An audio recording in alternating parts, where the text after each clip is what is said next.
What's up, Broncos country? Look here. There's one player who can make the difference between the Broncos continuing to grow or going back into the hole. I'm not talking about just any player, folks. I'm talking about someone who, when he went down injured in Week 10, left our offense completely different. You know who it is? Yeah.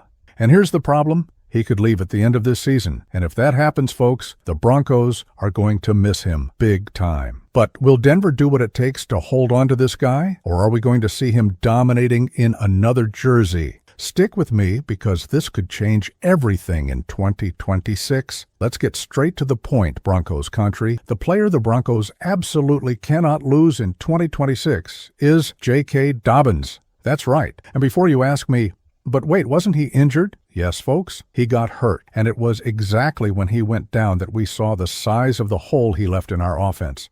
Let me tell you what happened. When Dobbins was healthy, Sean Payton's offense worked like a well-oiled machine. The guy was among the 5 best rushers in the league with 772 rushing yards through Week 10. You heard that right? Top 5 in the entire NFL. And what happened after he went out? The Broncos' running game started to sputter, folks. Week after week, we saw our ground game losing strength, losing explosiveness, losing that confidence Dobbins brought every Sunday. Now, I'll be honest with you. Last week, R.J. Harvey had a decent game with 75 rushing yards. Was it a relief? Yes. But is it enough to replace Dobbins? Let's pump the brakes there. Harvey might become a number 1 back in the future, but today, folks, he's still learning. And even if he makes the leap everyone expects, the Broncos are still going to need another quality back alongside him. Why? Because Sean Payton loves working with 2 running backs. It's his philosophy. It's what works in his offensive scheme. And you can bet a Dobbins-Harvey duo would be way more lethal than a Harvey-McLaughlin duo, with all due respect to McLaughlin. Look, folks, I know some people are thinking, but what about the other free agents? What about Alex Singleton? What about John Franklin Myers? Let me explain something here. Singleton is a leader. Nobody can take that away from him. But the guy is already 32 years old. He's at the end of his career, folks. Franklin Myers, he'll turn 30 next season. Are they important players? Yes. But the Broncos have options waiting in line to take over those positions.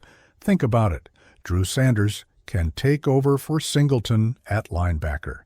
Syvion Jones, who was our 3rd-round pick in 2025, can grow and take over the defensive end spot from Franklin Myers.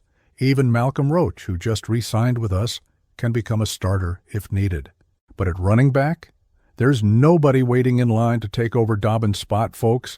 It's Harvey and nobody else. McLaughlin is a great 3rd down back, but he's not an RB1, and bringing in a rookie in the draft is always a question mark. Now here comes the part that a lot of fans forget. Dobbins is only 26 years old now. His birthday is December 17th, so in the 2026 season, he'll be 27 years old. He's still young for a running back, folks. He's got at least 3 or 4 more years in his prime. Meanwhile, Singleton is already past 30, and Franklin Myers is getting there. Why wouldn't the Broncos be the team where Dobbins spends the rest of his 20s dominating in the NFL? And here comes something that makes me even more convinced. Before getting injured, Dobbins made it very clear in interviews that he wants to stay in Denver. He said he wants to build his career here, that he wants to be part of what Sean Payton is building. Look, Broncos country, that's rare these days. You have a top player who not only performs on the field, but also buys into the team's vision, who's a leader in the locker room, who helps build the culture Payton wants. Yes, he's injury-prone. Nobody's denying that. But the Broncos knew that when they signed him. And even so, he delivered way more than we expected. We expected him to be good running the ball, but nobody imagined his impact as a leader. Nobody imagined how important he'd be to the locker room, to the team's energy, to the winning mentality being built here. Think about a Dobbins-Harvey duo for the next 2 or 3 years, folks.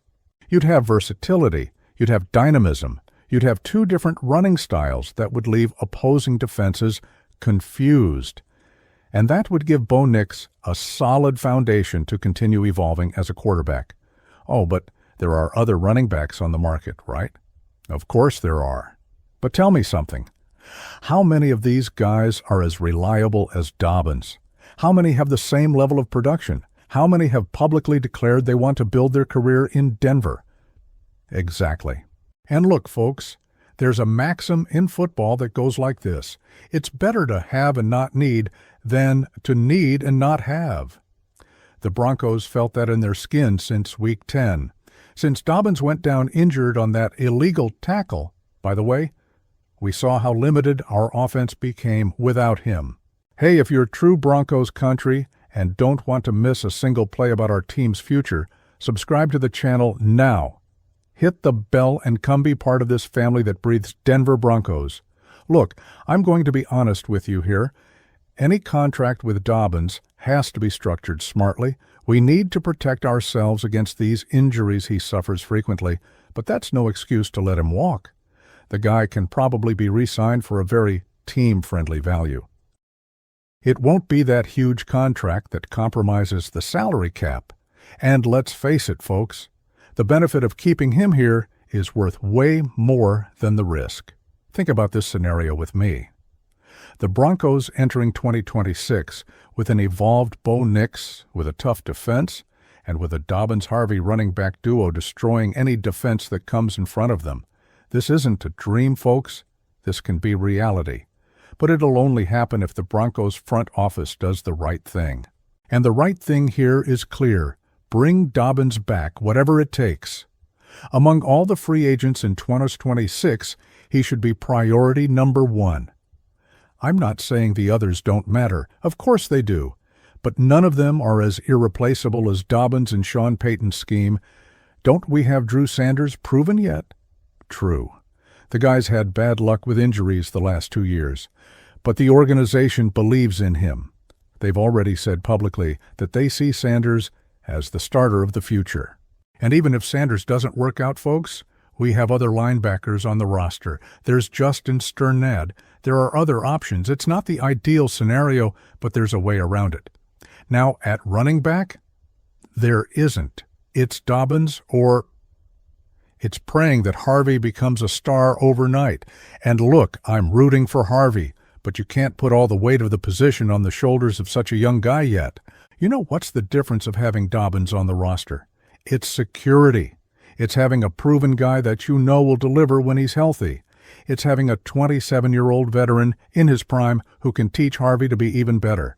Don't you think Harvey wouldn't evolve much faster having Dobbins alongside him, training with him, learning the tricks of the position from one of the best? Of course he would, folks. And there's another point here that nobody's talking about. Dobbins showed he's not just a runner. He's a solid blocker. He protects Bo Nix. He understands Payton's scheme. That's not something you find in just any running back out there. The chemistry he developed with the offensive line, with Nix, with the scheme, that's worth gold, folks. And you're going to throw all that away just because the guy got injured once? It doesn't make sense. The Broncos are building something special here. We're becoming relevant again after years in the desert. And Dobbins is part of that construction. He bought in. He believes in the project. And more importantly, the locker room respects him. Don't you think it makes a difference to have a guy like that on your roster? A guy who, even injured, is still there supporting his teammates? Who's still there contributing in other ways? That kind of leadership is priceless, Broncos country. And check out the timing of all this. The Broncos re-signed 3 players during the Week 12 bye week: Will Lutz, Luke Wattenberg, and Malcolm Roach. They were smart moves. But now comes the big off-season decision. What to do with Dobbins? And the answer, in my opinion, is obvious. You do whatever it takes to keep him here.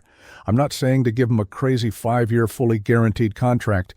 No, I'm talking about a smart deal with protection clauses, but one that shows Dobbins he's valued here. Because at the end of the day, folks, that's what players want, to be valued. And Dobbins has already shown that Denver is where he wants to be, so why complicate it? Bring him back. Build that duo with Harvey, and let the Broncos get back to having one of the best running games in the NFL. Oh, and just to make one thing clear here, When Dobbins went down, he was in the top 5 of rushing yards in the entire league. You're going to let a guy like that walk? Seriously? And worse, you're going to let him go to a conference rival and have to face him in the playoffs? Because you can bet, there are teams interested in him. There are people watching. If the Broncos don't act fast, folks, we could lose him forever. And then it'll be too late to regret it. Speak up, Broncos country. What do you think? Do you agree that Dobbins has to be the priority? Or do you think we should invest in other positions first? So, Denver Broncos family, what would be your strategy for 2026? Would you bring Dobbins back? With what kind of contract? Or do you think it's better to bet on Harvey and bring in another back? Comment down below. I want to know your opinion. And if you enjoyed this content, drop that like. Share it with friends who are Broncos fans too, and don't forget to subscribe to the channel and turn on notifications so you don't miss anything about our team. The season's heating up, folks. The playoffs are coming, and every decision the Broncos make now will impact our future for years to come. So stay tuned here, because I'm going to bring you everything about the Denver Broncos. Thanks, Broncos country. Until the next video. And as always, go Broncos.